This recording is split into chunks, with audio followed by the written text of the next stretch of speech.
Hola, buenas noches. Bueno, acá estoy otra vez con el cuadro 25 de mayo Pop 3. Estoy haciendo a los burgueses que están en el balcón. Estoy yendo de acá para acá, después voy para allá.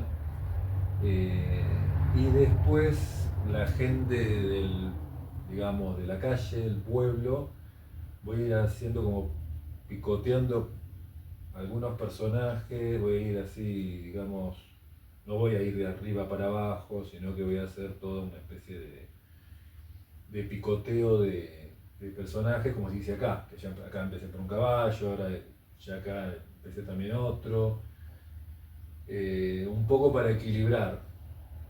Eh, Acá no hace falta equilibrar porque el dibujo lo equilibra. Podría poner cualquier color, no.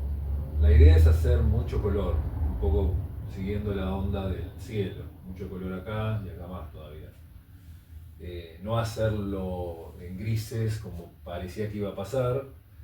De hecho ya le cambié el color al caballito. Eh, y yo lo que hago es hacer como un registro de estilo. Más que todo lo hice con el caballo y a partir de ahí empiezo a hacer todos los demás personajes. Fíjense que el caballo es el caballo de Guernica, pero más como, medio como robot, más como si estuviera hecho con cajas. Y a partir de ahí empecé a hacer todo lo demás.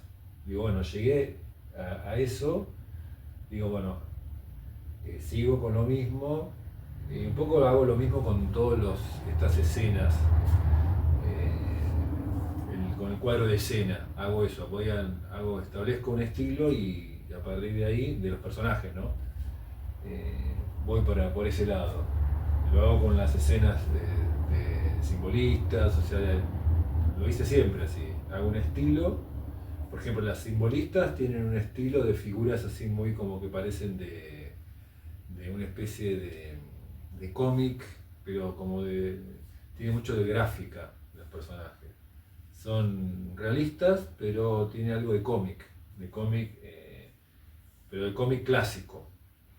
Acá le agregué el cubismo y una especie de cubismo de cajas, porque está todo hecho con cajas, a partir de cajas, ¿no? De cubos, pero se podría decir que son cajas también. Eh, y el cubo hecho de la forma más básica como el cabildo, así con la perspectiva caballera, muy básico, y a partir de ahí romper esa perspectiva. Así hice todos los personajes y los sigo dibujando, porque acá por ejemplo que ya los estoy pintando, los vuelvo a dibujar. Es algo, eh, digamos, que puede pasar o no, podría pasar o no, por eso lo digo, porque podría ser que no, de ser exactamente como está el dibujo, no, lo vuelvo a dibujar también para que hacer líneas más largas, porque si yo quiero hacer exactamente el dibujo, por ahí el hecho de buscar la exactitud del diseño, quizás hago líneas más cortas. No, lo que yo trato de hacer es que se parezca un dibujo hecho como muy rápido, como si estuviera hecho en 2 días, aunque no es así, porque ya lo estamos viendo en los videos que no lo hago en 2 días. Más que todo se me complicó bastante, porque los otros cabildos los hice más rápido, porque quizás hice menos personajes.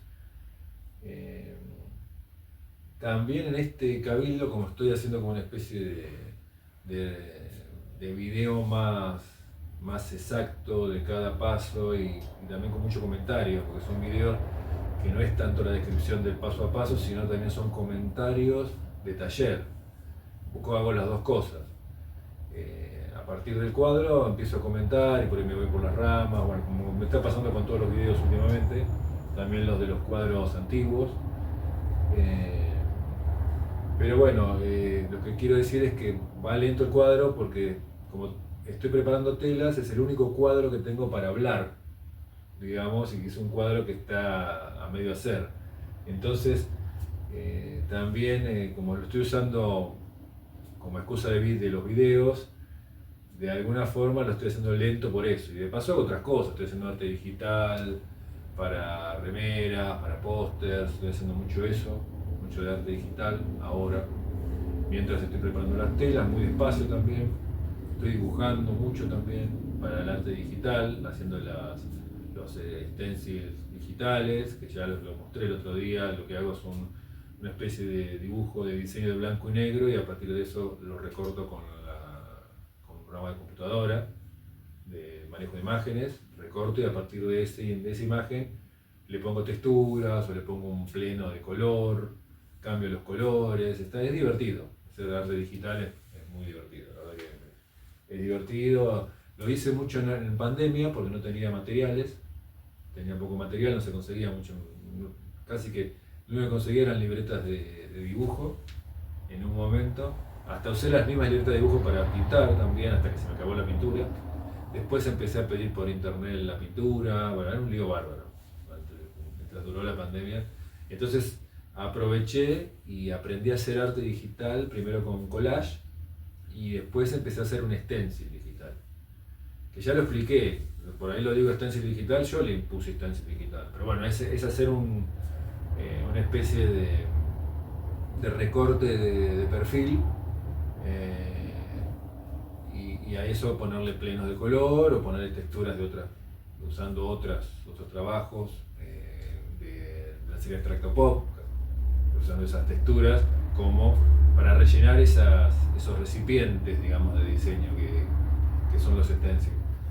Y lo que tiene interesante, bueno, ya me estoy yendo mucho por los ramas, pero lo que tiene interesante el stencil es que el dibujo es solamente el contorno. Y bueno, ya lo dije en varios videos, el contorno es lo más importante del dibujo. Realmente ahí está todo. Porque después lo demás puede ser figurativo, puede ser abstracto, con texturas, sin texturas, con un color bien elegido o no, pero ya ahí entra mucho el oficio en todo lo demás. Pero en el contorno de un dibujo, de la principal figura, está todo realmente lo que dice el cuadro, lo que más mensaje tiene. Por eso es interesante los stencils, porque realmente el mensaje es directo, y en el stencil, o sea, en la figura esa, en ese contorno, uno tiene que estar pensando bien en el discurso, en el contenido conceptual de esa obra. Está todo ahí. Y lo demás es casi siempre ayuda, pero es como la idea principal ese contorno. Es como si uno tuviera que escribir una novela, y es la idea principal, la idea que uno la tiene que decir en 2 renglones o en un renglón. ¿De qué trata el libro? Trata de esto, esto y esto. Y bueno, en ese contorno está, yo creo, que la suerte del dibujo ese o de esa pintura, realmente, porque es lo primero que se va a ver, lo primero que uno va a ver, antes que lo demás. Por eso son interesantes esas pinturas que no tienen contorno, por ejemplo las de Jackson Pollock, que no hay ningún contorno, que es todo textura. Siempre fueron muy interesantes. Los ponían en un lugar extraño a Picasso. Picasso decía que eso no era pintura, que no era nada. Cuando tuvo que decidió comentar sobre la pintura de Pollock, medio como que porque justamente Picasso es un genio del contorno, es un genio de decir todo con ese contorno, con ese primer contorno está todo. Se ve claramente, por ejemplo, en Guernica, que yo digo Guernica, digo Mona Lisa, porque todo el mundo lo tiene en la cabeza. Por eso repito mucho un cuadro que lo tienen en la cabeza, que todo el mundo lo conoce. Claro, entonces los cuadros de Jackson Pollock no tienen contorno, es todo textura, es todo pintura, y eso es quizás la cosa extraña, ¿no? Que no es el primero que lo hace.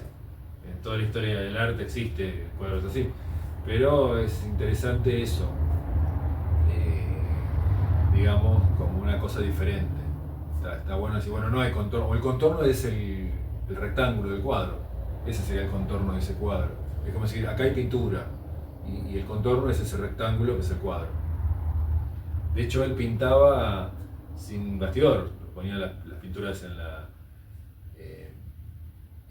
digamos, en el piso, yo creo que para pensar bien en la textura y que no hubiera realmente ni el contorno del cuadro, que después cuando lo recortabas y lo ponías en un bastidor ahí aparecía. Pero yo creo que también era muy importante eso, ¿no? Que no hubiera contorno, que fuera todo tela y entonces era un mar de textura, de color, pero más que todo textura. Y entonces no hay contorno ni el contorno del cuadro, nada, no hay contorno. Eso era muy interesante, entonces esas pinturas. Bueno, corto acá, pues me fui realmente por las ramas, corto acá y sigo pintando el cuadro.